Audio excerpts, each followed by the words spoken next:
Et bonjour à tous, aujourd'hui on se retrouve pour une nouvelle vidéo. Alors aujourd'hui on va parler du dernier projet de la première brique, et c'était pas prévu que ça soit sur la première brique. D'abord j'avais un projet sur Bricks à faire, mais ils nous ont rajouté des projets. Donc on a un nouveau projet sur la première brique, un nouveau projet sur Bricks. Donc là, autant vous dire que j'ai du mal à m'en sortir niveau timing. Ben là on est encore un peu juste, là il doit être quoi, quasiment 15 heures. Et le projet sort demain 10 heures du matin, donc il faut vite que je me dépêche de tourner cette vidéo avant que la vidéo soit déjà obsolète. Parce que le défaut de mes vidéos, c'est que c'est bien, mais à partir du moment où le projet est passé, il n'y a plus besoin de la regarder. Donc, en tout cas, il y a d'autres styles de vidéos qui sont prévus. Là, j'ai prévu de faire un petit bilan sur Brix dans pas longtemps. Et là, je suis en train de préparer une vidéo Ah, putain, CTO contre PEA, dans un compte titre ordinaire et contre le plan d'épargne en action. Je suis en train de préparer, mais bon, ouais, il y a tellement de projets que en fait, de mon temps libre, j'y passe à analyser les projets vite enfin vite, analyser les projets au maximum parce que je fais une vidéo par jour en ce moment, hein. Bon, ça fait 2 jours que ça a commencé, mais vous avez compris quoi. Une vidéo par jour, ça va faire le troisième jour là, et j'en ai encore pour tous les jours là. Là, vraiment, je pense que je vais en tourner une ou deux là aujourd'hui, et après je les programmerai directement pour sortir à chaque fois la veille ou quoi, ou le plus tôt possible. Mais c'est juste que je veux pas faire plus d'une vidéo par jour, hein. Ce serait débile.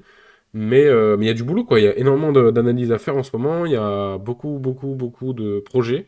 Et ce qui est bien, ça montre que l'immobilier se relance un petit peu et que les opportunités deviennent de plus en plus intéressantes. Après, là, on va parler vraiment d'un projet très particulier sur lequel j'ai déjà un avis très tranché. Je vous le donnerai à la fin de la vidéo, mais vous allez voir que vous allez le ressentir un petit peu dans la vidéo sûrement. Deux petites choses avant de commencer, comme d'habitude, je suis pas votre conseiller financier ou quoi, donc si jamais ça vous intéresse d'investir, c'est vous, votre âme et conscience qui investissez et c'est pas moi. Donc, si vous perdez de l'argent, bah, venez pas dans les commentaires vous plaindre et me dire oui, tu m'as conseillé d'investir. Alors, pas du tout. Je vous donne mon avis et si jamais le projet m'intéresse, je vous le dis. Si jamais le projet m'intéresse pas, je vous le dirai pas. Enfin, je vous le dirai. Mais enfin, vous avez compris, vous le saurez dans tous les cas que si jamais j'aime pas. Et deuxième chose, si vous voulez investir sur la première brique et que c'est la première fois que vous investissez, n'hésitez pas à utiliser mon lien de parrainage qui se trouve juste en dessous et vous aurez 2% sur votre premier investissement. Donc c'est ce qui est quand même bien, hein. Donc si c'est celui-là par exemple, on passe de 11 à 13%. Donc 13% c'est très très bien. Ça couvre en bonne partie les impôts, la flat tax à 30%, là. Voilà. Bon, allez, commençons parce que j'avais déjà tourné cette vidéo et elle faisait 19 minutes. Je me suis dit, bon, c'est peut-être un peu long. On va essayer d'être un peu plus rapide. Alors, le projet Le Pin, dans le 13, donc dans les Bouches-du-Rhône, à Mossane-les-Alpilles. Donc, bon, région quand même qui est relativement sympa, disons-le. Donc, collecte de 865 000 euros avec donc de 1 à 50 000 euros, comme d'habitude. Collecte le 8 janvier à partir de 10 heures du matin avec alors une durée prévisionnelle de base c'est 10 mois enfin, qui est prévue mais jusqu'à 18 mois donc ils préfèrent noter le max ce que je trouve bien avec 11%, ça je vous l'ai déjà dit, 11% de rendement et projet très très particulier. Déjà on va commencer par le visuel, enfin le visuel c'est le meilleur mot parce que pour le coup du coup on va rien voir du tout. Oh, attendez j'ai pas cliqué sur la page donc ça n'a pas marché. Alors, c'est Chemin Mérigot. C'est le numéro 24. Seul défaut, je vais jusqu'ici et je ne trouve pas le numéro 24. Alors, je ne sais pas si le numéro 24, c'est la maison au fond.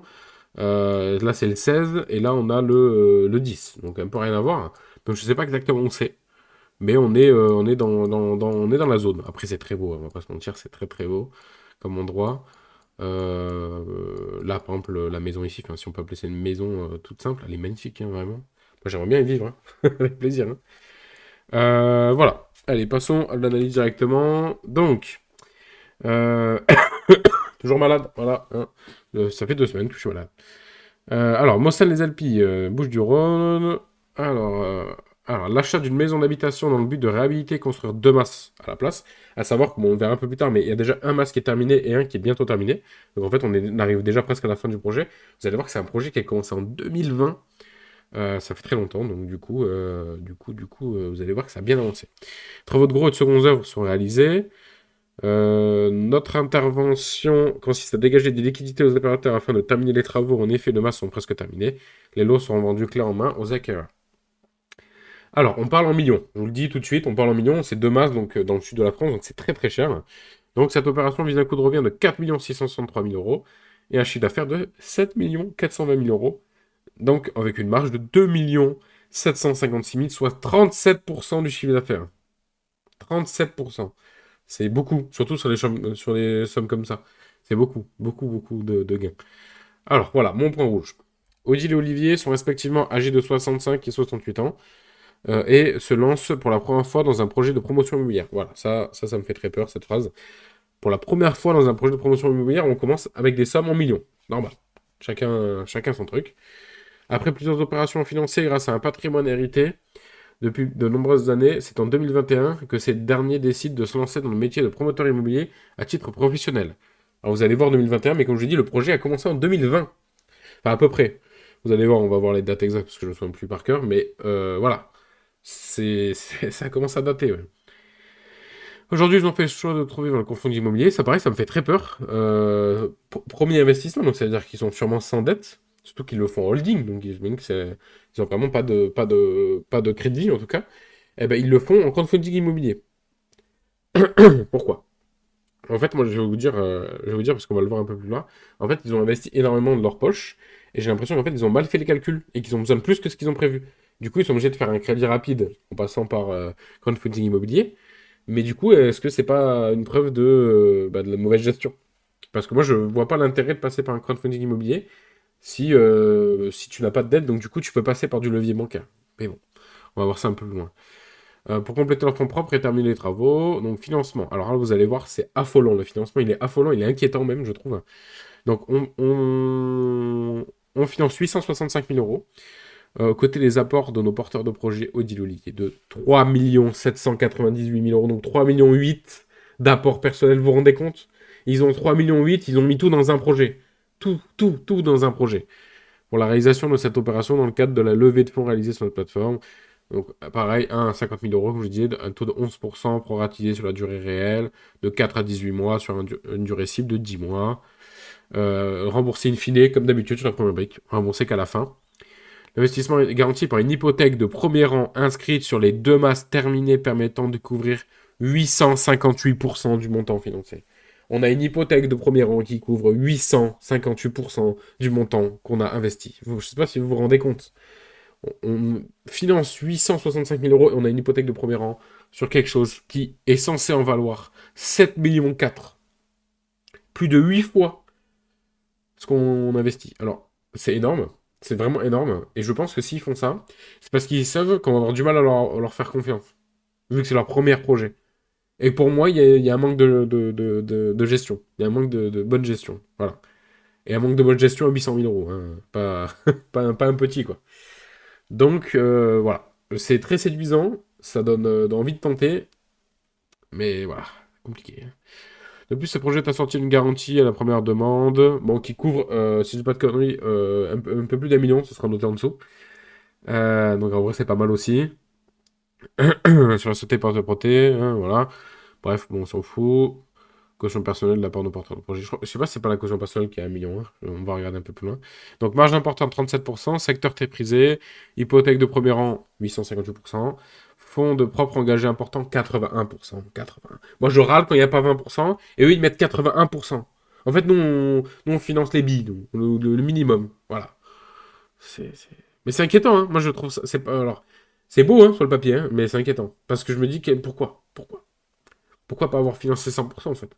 À ce niveau-là, ils attendaient un peu, ils finançaient 100%. Hein. Moi, je pense que je vous l'ai dit, c'est une mauvaise gestion. Pour moi, c'est une mauvaise gestion. Ils sont foirés sur les travaux, quelque chose, et du coup, ils se sont rendus compte qu'il leur manquait 800 000 balles pour finir. Urbanisme obtenu et purgé. Waouh! Ça, c'est très bien. Bon, bah, après, heureusement, hein, vu qu'ils ont commencé à construire quand même. Point faible, porteur de projet débutant. Ouais, ça, oui, hein, effectivement. Il y a marqué accompagné par l'expert. Bon, ça, l'expert, t'inquiète, hein, on le connaît pas. C'est cool. Prix de sortie élevé et charges travaux, bon, bah, c'est un masse, hein, donc c'est normal que ça soit cher. On va le voir, hein. On est largement au-dessus du prix au mètre carré de la zone. Mais putain, c'est un masse, hein. C'est pas, on n'achète pas un petit studio au centre-ville, là. Hein. Santé financière de la société holding, société supportant simplement des charges et pas de vente. Qu'on va voir en fait qu'ils ont fait un apport personnel dedans, et du coup ils se rémunèrent dessus parce qu'ils ont fait un auto-prêt à leur holding. Et bon, du coup, les dettes sont assez affolantes, vous allez voir, ça fait peur. Absence de pré-commercialisation, ça c'est un masse, donc difficile de le vendre sur plan. Euh, Surtout que ça s'adresse à une clientèle très particulière, hein, parce que bon, il faut sortir les 3,7 millions que ça coûte le masse. Hein. Donc, bon, moi ça les Alpilles, ça on a vu. On va descendre un petit peu, on va les informations qui nous intéressent le plus. Parce que les visuels sur plan, on s'en fout un peu. Hein. Là, on a des vrais visuels. Bon, c'est beau, hein. On va pas se mentir, c'est beau, hein. Moi, si j'avais les moyens, je vivrais là-bas, vous inquiétez pas, hein. Et si on en est là aujourd'hui, c'est qu'on n'en a pas les moyens encore, hein. Alors, du coup, le bilan prévisionnel financier, donc, il y avait 1 million pour le foncier, 2 143 000 pour les travaux, 300 000 pour les honoraires, sur les honoraires techniques, pardon. Et là, c'est là qu'on se rend compte que plus on investit d'argent dans l'immobilier, plus les frais autour coûtent très cher. C'est affolant, hein. Là, dites-vous, ils sortent 116 000 euros pour 2 piscines. Alors, elles doivent être magnifiques, les piscines, parce que les piscines à 50 000 balles, putain, c'est pas des, vous savez, c'est pas les petites piscines à 20 000 euros qu'on se fait au fond du jardin, là, hein. Non, non, là, c'est des vraies piscines, là, hein. 91 000 euros de cuisine. C'est affolant, hein, ça doit être magnifique, hein. Vraiment, ça doit être magnifique. Pour le coup, ça doit être, si on a les moyens, ça doit être vraiment joli à voir et à vivre dedans. Euh, Prix de revient 4,6 millions, prix de vente 7,4 millions. Bon, ben, marge 2 millions, de 2,7 millions, donc 37% du chiffre d'affaires, hein, ce qui est magnifique, hein. 37%, c'est très très bien, surtout à ce prix-là. Donc voilà, ils ont acheté, je disais des conneries, en 2021, pas en 2020. Donc du coup, le projet a commencé en 2021. Et je sais pas si vous vous rendez compte le temps d'attente qu'ils ont eu pour l'urbanisme. Ils ont déposé un permis de construire en 2020. Ils l'ont obtenu en le mars 2021. Donc en gros, ils ont attendu de décembre à mars. Et ça a été purgé en 2024, novembre 2024. 3 ans après. 3 ans après. C'est long, c'est si long. Mais bon, après, c'est le jeu, hein, c'est comme ça, mais bon. Alors, du coup, ils ont prévu une petite enveloppe d'aléa que je trouvais un peu faible, 100 000 euros.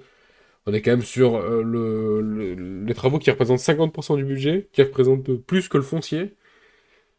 Donc 100 000 euros, ça me paraît peu, hein. Une enveloppe de 2 millions, hein, vous vous rendez compte, 2 millions? 2 millions de travaux et ils prévoient que 100 000 euros de côté. Moi, à leur place, j'aurais mis un peu plus pour le coup, hein. J'aurais mis allez, 7,5%, même 10% d'ADA, parce que, comme je l'ai dit, j'ai l'impression qu'il y a une mauvaise gestion financière.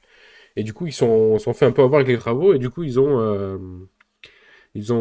peu en retard, quoi. Le premier mois est presque terminé, il nous manque quelques installations, quant au deuxième mois, celui-ci est avancé à 70%.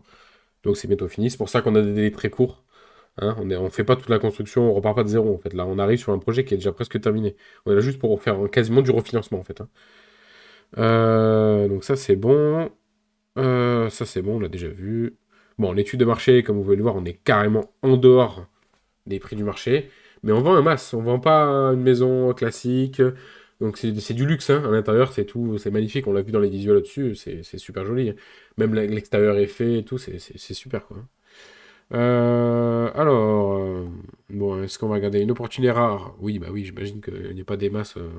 Voilà, des masses d'exception entre tradition et modernité. Bon, ça, c'est la finition qui promettent. On est quand même sur des logements à 275 mètres carrés et 287 mètres carrés, hein. C'est quand même énorme, hein. Un marché immobilier exclusif. Particulièrement dynamique pour les biens de luxe. Ouais, bon, bref, en gros, c'est une ville de luxe, quoi, hein. Oui, il y a beaucoup de belles habitations. Je m'invite, il y a encore un centre-ville un petit peu ancien où là, les prix font un petit peu chuter les prix du marché. En tout cas, dans la zone. Mais sinon, je pense qu'on doit être dans un endroit qui doit être relativement cher, hein. Investissement sécurisé, bon, si c'était sécurisé, il n'y aurait pas 11% de rendement, hein, que ce soit clair. Voilà. Et voilà. Donc, Odile et Olivier. Donc c'est nos porteurs de projet. Donc, ils ont une société qui s'appelle OEO et Holding. Ils sont très forts, hein. Odile et Olivier. C'est super. Voilà. C'est super. Ils sont très drôles. Alors, moi, ce qui me fait un peu peur, c'est le côté héritage. Donc, ça veut dire que du coup. Bon, je sais pas, que je connaissais pas leur situation financière avant, mais est-ce que c'est pas. Ils ont reçu plein d'argent, ils tentent tout un coup de poker dans un projet. Voilà, je sais pas. Après, ils ont l'air de savoir ce qu'ils font quand même, hein. Mais après, avec cet argent-là, est-ce qu'ils sont pas tout simplement juste bien encadrés? Je sais pas. Donc, ils ont une holding. Donc, on va le voir rapidement, on va aller au concret directement, on va pas parler chinois. Donc, total d'actifs 4,4 millions, du coup, ce qu'ils ont acheté. Et les dettes 4,7 millions. Alors, dans les dettes, j'ai l'impression qu'il y a de l'apport personnel, c'est ici, donc des comptes courants d'associés. Donc ça veut dire quoi? C'est qu'eux, ils ont déposé de l'argent dessus et ils se rémunèrent dessus avec des intérêts. Alors, c'est ce que j'ai cru comprendre, mais Je mets un gros warning parce que ça, je maîtrise pas assez, donc je préfère pas trop m'avancer dessus. Il y a 4 millions de dettes, je sais pas exactement ce que c'est, et je préfère pas m'avancer dessus, mais en tout cas, il y a 4 millions de dettes. C'est pas de l'argent qu'ils ont eu gratos, donc il y a des remboursements.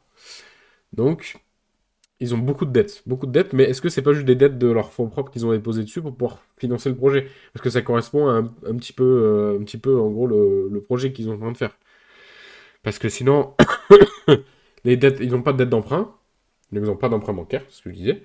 Ils ont d'autres dettes, on ne sait pas ce que c'est, et des dettes fournisseurs. Bon, ça pour 15 000 euros, on s'en fout un peu vu le projet. Et du coup, ça représenterait beaucoup moins. Ça représenterait que 715 000 euros de dettes si on enlève du coup leur argent, leurs capitaux propres. Donc en vrai, ça va. Ça va, ça va. Mais bon, du coup, on est sur une société qui ne fait pas d'argent, qui en fait qu'en perdre. Hein. Là, on le voit. Parce que bah, c'est leur premier projet et ils n'ont rien vendu encore. Donc du coup, ils font que perdre de l'argent, ils en dépensent tout le temps. Mais bon, voilà, c'est logique après s'ils n'ont rien vendu encore. Alors, les garanties. Donc, caution personnelle de porte-projet, donc c'est la caution personnelle voilà, qui est 1 million 38 000. Bon, c'est bien. Putain, j'en ai marre d'être malade. Garantie à la première demande, donc ça, c'est ce qu'on a aussi. Bah, là aussi, elle est 1 million. Là, je dis de la merde, voilà. C'est bien ce que je pensais, il y avait bien 1 million. Et l'hypothèque de premier rang qui couvre les 858% de ce qu'on a vu. Mais déjà, c'est quand les travaux seront terminés, parce que du coup, pour l'instant, ça ne vaut pas ce prix-là, même si on a un masque qui est quasiment terminé. Mais bon, après, les travaux seront presque terminés. En fait, les garanties sont très bonnes, c'est juste que les porteurs de projets sont pas bons. Enfin, sont pas bons. Sont trop légères. Enfin, ils n'ont pas d'expérience. Ils n'ont pas d'expérience et ils font directement un gros projet. Et ce qui me fait très peur, c'est ils ont, en fait, demain, je pense, la plupart d'entre je pense que vous aurez la même idée que moi. Demain, vous avez 3 millions d'euros en héritage. Vous ne les claquez pas dans un projet. Non. Non, non, non, certainement pas. Vous faites plusieurs petits projets, vous faites du levier bancaire, vous cherchez à faire le plus de projets possible pour transformer ces 3 millions en, j'abuse, mais en 10 millions par exemple, en partant du principe qu'on s'en sert de 30% d'apport à chaque fois, ce qui est déjà pas mal, mais c'est pour faire plaisir un peu aux banquiers, pour qu'ils nous financent un peu plus. Mais avec 30% d'apport avec ces 3 millions, on fait 10 millions. On fait 10 millions. Alors oui, on a de la dette, on rembourse et tout. Il y a sûrement de la gestion locative, alors que là, l'avantage, c'est que c'est un projet qu'ils vont revendre. Mais là, du coup, moi, honnêtement, ça m'inquiète. Ça m'inquiète parce que c'est 7 millions avant impôt et avec voilà, enfin, un investissement initial fou, quoi. Honnêtement, ça m'inquiète. Peut-être c'est moi qui ai la mauvaise réflexion, hein. Mais je vous le dis, comme ça, vous le savez, je ne compte pas investir dans ce projet-là. C'est un projet que je trouve trop risqué par le manque d'expérience de nos porteurs de projet, le manque d'informations sur l'accompagnement qu'ils ont. On ne sait pas qui les accompagne, on ne sait pas si ils ont des intérêts dans le projet ou pas, on n'en sait rien. On n'en sait rien, et du coup c'est assez inquiétant. Et en fait, ça me fait peur le fait que 80% de la somme soit apportée par l'apport de la personne. On a l'impression qu'en fait, de base, le projet devait se faire sans la première brique, et je pense que c'est réellement le cas. Et qu'en gros, ils ont mal géré leur budget, ou leur prévisionnel, et du coup, maintenant, ils se retrouvent à dire, ok, en fait, il nous manque 865 000 euros, il faut qu'on aille les emprunter, et rapidement, si on veut finir le projet. Donc, pas à la banque, parce que la banque, on en a pour 3 à 6 mois. Bon, j'abuse un peu, souvent, en vrai, 3 mois, normalement, ça se fait. Mais là, on a besoin de ces sous maintenant. Et ils se disent, voilà, la première brique, les projets, ça se finance en quelques jours, en quelques semaines, selon les projets. Donc, on va mettre un maximum de garantie, on s'en fout. Mais derrière, il n'y a rien de concret. Voilà. En fait, le projet est tellement gros que s'il foire, c'est pas, il faut rembourser 100 000, 200 000, 300 000. Là, il faut rembourser 865 000 euros. Mais surtout, à côté, le projet, il a coûté 3,7 millions au porteur de projet. Donc, avant de nous rembourser, ils vont galérer, hein, de leur côté. Voilà. Après, comment le projet pourrait foirer? Bah, prix de vente plus faible ou ne pas arriver à vendre, tout simplement. Parce qu'à un moment, il faut rembourser les 800 000 euros, hein. Parce qu'au bout de 18 mois, il faut rembourser. Et si on n'a pas réussi à vendre, on fait comment? Voilà. Donc, moi, je ne participerai pas à cette collecte. Donc, voilà, chacun fait comme il veut, mais moi, je n'y participerai pas. Du coup, bon là vous avez le calendrier. En gros, la fin des travaux, c'est prévu pour avril 2025. C'est dans pas si longtemps que ça, hein, en vrai. Ça reste, c'est pas non plus maintenant, hein. Il y a encore un peu de travaux à faire. Je pense qu'en gros, c'est les 4 premiers mois, et là, on sera au début de la commercialisation. La revente prévisionnelle prévue novembre 2025. Sinon, remboursement maximal juillet 2026. Encore une fois, si on n'arrive pas à vendre, on fait comment? Euh, Du coup, n'hésitez pas, ceux qui veulent investir dans ce projet-là et qui ne sont pas encore inscrits à la première brique, d'utiliser mon lien dans la description. Vous aurez, comme je vous l'ai dit tout à l'heure, 2% en plus sur votre premier investissement, ce qui est très bien. 2% de base, c'est 1%, mais en ce moment, on a un petit bonus, donc c'est 2%. Donc n'hésitez pas à rejoindre grâce à ce lien-là. Et voilà, et encore une fois, n'écoutez pas une seule personne sur Internet, allez voir plusieurs personnes, prenez les avis des autres, et forgez-vous le vôtre en lisant bien la plaquette de votre côté. Prenez les bonnes informations, ça m'arrive de me tromper. Comme vous avez pu le voir sur le bilan des entreprises, j'ai encore des lacunes que je ne maîtrise, enfin, il y a encore des choses que je ne maîtrise pas, donc je ne peux pas trop m'avancer sur l'état financier de l'entreprise. Mais voilà, je vous ai donné mon avis sur tout le reste en tout cas. Voilà, prenez le temps de vous informer et n'hésitez pas à vous abonner si les petites analyses vous plaisent. Et on se revoit très bientôt pour une future analyse. Merci à vous, bonne journée.